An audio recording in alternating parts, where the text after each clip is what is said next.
இன்னைக்கு நம்ம கிச்சன்ல சூப்பரான ஒரு ரெசிபி தான் பார்க்க போறோம். வீட்டில் இருக்கும் பழைய சாதத்தை தூக்கி எறியாம அதுல இருந்து சூப்பரான மென்மையான சப்பாத்தி எப்படி செய்யறேன்னு சொல்லி தான் பார்க்க போறோம்.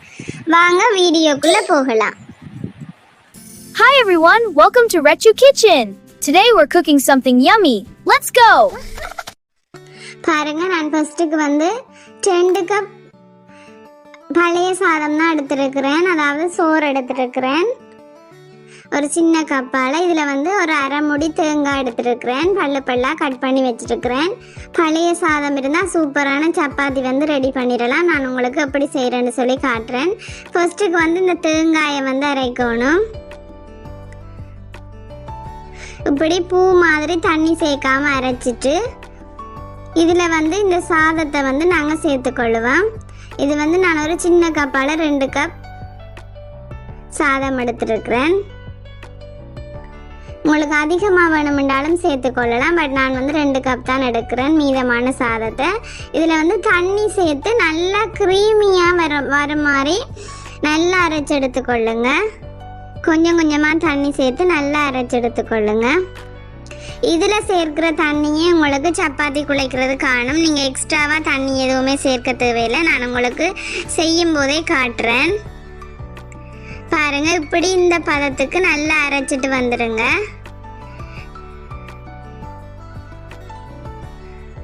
நான் 2 கப் சாதத்துக்கு 2 கப் கோதுமை மா எடுத்துருக்கிறேன். இதை இந்த சாதத்தோட சேர்த்து நல்லா மிக்ஸ் பண்ணணும். நான் சாதத்துக்கு உப்பு போட்டிருக்கிறபடியாக இந்த கோதுமை மாவுக்கு தேவையான தூள் உப்பு சேர்த்துட்டு இந்த அரைச்ச சாதமும் தேங்காய் விழுதை நான் அதோட சேர்த்துக்கொள்கிறேன்.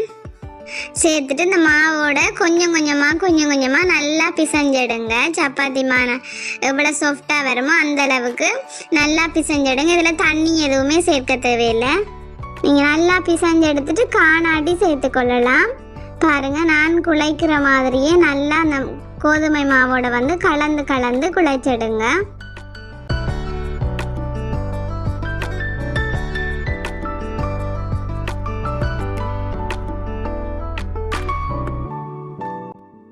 கையில் ஒட்டாமல் இருக்கிறதுக்கு கொஞ்சமாக தேங்காய் சேர்த்துக்கொண்டு நல்லா பிசைஞ்சிடுங்க. நீங்கள் தண்ணி சேர்க்க தேவையில்லை, தேவையண்டா மட்டும் சேர்க்கலாம்.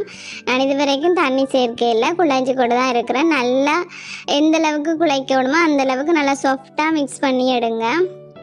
நான் குழைச்சிட்டு எக்ஸ்ட்ராவாக இருக்கிற கொஞ்சம் மாவுக்கு தண்ணி சேர்க்காமல் தேங்காய் சேர்த்து அந்த மாவோட சேர்த்து நல்லா பிசைஞ்சு எடுக்க போகிறேன்.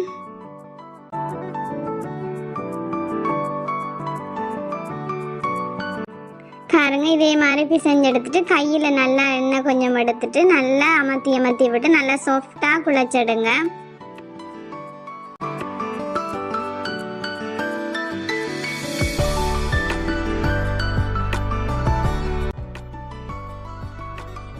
பாருங்க, மாவு இவ்வளோ சாஃப்டாக இருக்குன்னு சொல்லி இந்த பதத்துக்கு நல்லா குழைச்சி எடுக்கணும்.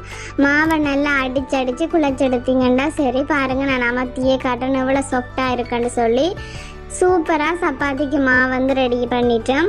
இனி வாங்க இப்படி செய்கிறேன்னு சொல்லி பார்ப்போம்.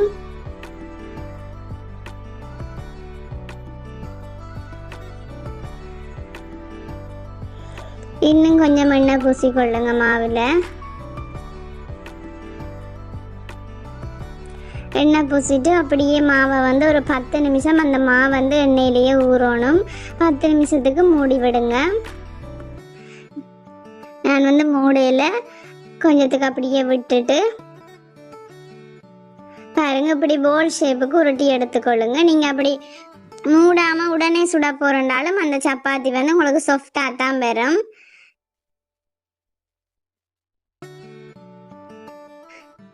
நான் உடனே தான் சுட்டு எடுக்கிறேன். நீங்கள் 10 நிமிஷம் மூடி வைக்கிறேன்னு சொன்னால் மூடி வச்சுட்டு சுட்டெடுங்க.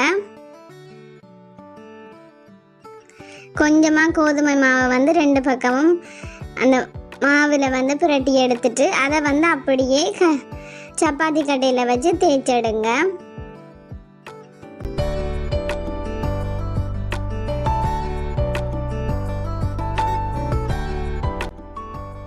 பாருங்க, இவ்வளோ மெல்லிசாக வந்துட்டுன்னு சொல்லி சப்பாத்தி மாமா இந்த பதத்துக்கு குழைச்சபடியாக இவ்வளோ மெல்லிசாக இருக்குன்னு. இனி வாங்க நாங்கள் தோசைக்கல்ல சூடாக்கிட்டு அடுப்பை நல்லா குறைச்சி வச்சுட்டு அதில் சுட்டு எடுப்போம்.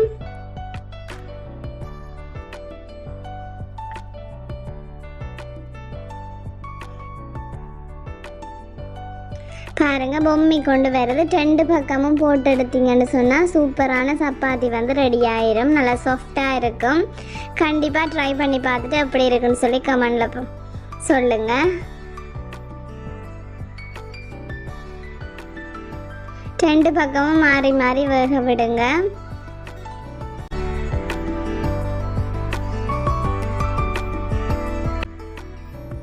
பாருங்க 2 பக்கமும் நல்லா கலர் மாதிரி நல்லா வெந்து வந்துட்டது. இனி எடுப்போம். எவ்வளோ சாஃப்டாக இருக்குன்னு சொல்லி நான் மடித்து காட்டும் போதே தெரியும். சூப்பரான சாஃப்டான சப்பாத்தி வந்து ரெடி ஆயிட்டு. இனி வாங்க நான் இதை பிச்சு காட்டுறேன்.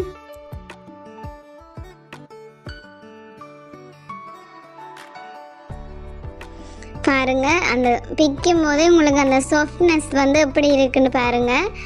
2 பக்கமும் வெந்து பாருங்க, உள்பக்கம் எல்லாம் நல்லா வெந்து வந்திருக்குது. சூப்பரான சப்பாத்தி வந்து ரெடி ஆயிடுச்சு.